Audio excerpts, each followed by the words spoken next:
Hello, and patutulog lang ni Keisha, and kaya ngayon ko lang naisipan tong gawin na mag-video. Meron kasi ako naisipang gawin kay Mami Kat. Di ko alam kung magiging successful o hindi. Di ko kasi alam kung magiging reaction niya. Kinakabahan ako. Ngayon, itatry ko. I-upload ko pa rin kung failed man o hindi. Kasi gusto ko siya i-prank. Kunyari, may darating na parcel na sa kanya. Tapos, walang pangalan. I mean, may pangalan pero bayad na. Ngayon, hintayin nyo po yun ha. Ngayon, hindi ko alam kung anong magiging ano nyo. Baka magalit sa akin, kinakabahan ako. First time, hindi ko pa ginagawa to. Ngayon lang, naisipan ko.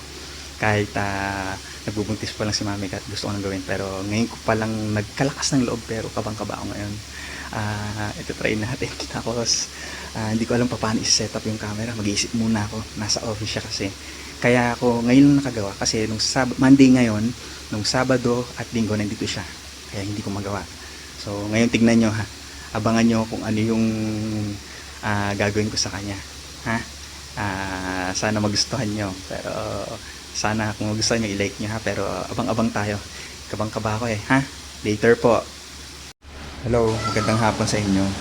Hindi ko nagawa kahapon kasi kinabahan ako at saka masama yung pakiramdam ni Mami Kat pagod.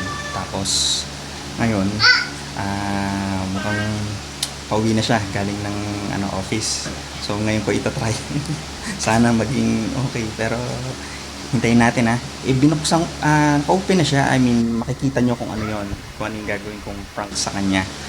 Pero ewan ko lang kung makagalit sa akin basta titingnan ko paano ko makukuhaan ito yung ano na to, prank na to ha, abangan nyo later. Hello guys, ayan, set up ko na tong camera. Ayan, siguro teka, so pwede dito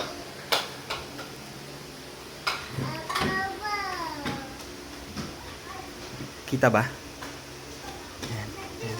Pinutungan ko ng medyas kasi bumabagsak, dumudulas sa lamesa namin. Ayan, kita no? Ayan. Kinakabahan ako. Halata siya pero okay lang yan. Haharangan ko naman yan eh.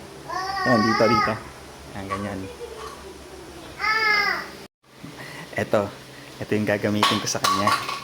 Kung makikita nyo. Kunyari siguro hindi ko mabuksan. Tapos pinag-video nung pinagbilang ko ng store. Sabi ko hindi ko mabuksan eh. Try niya.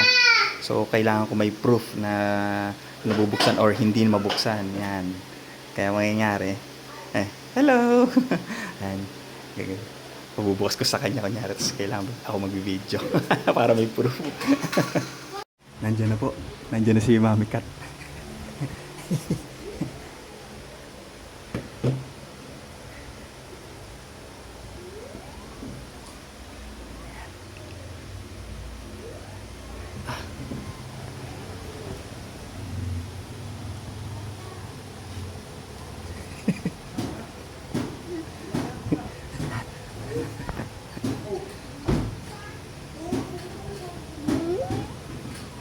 Hindi ko alam pa paano ipapakita to.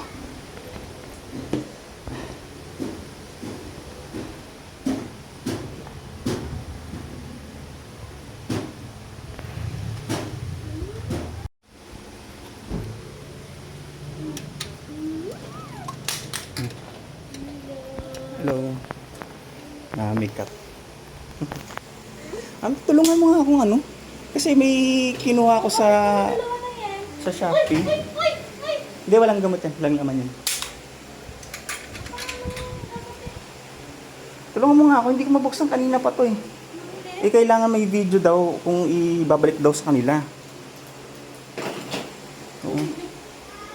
Ito.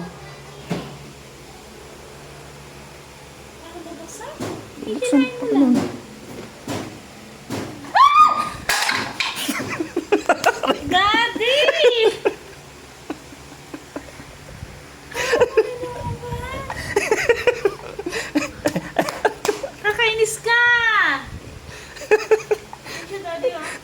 Natakot.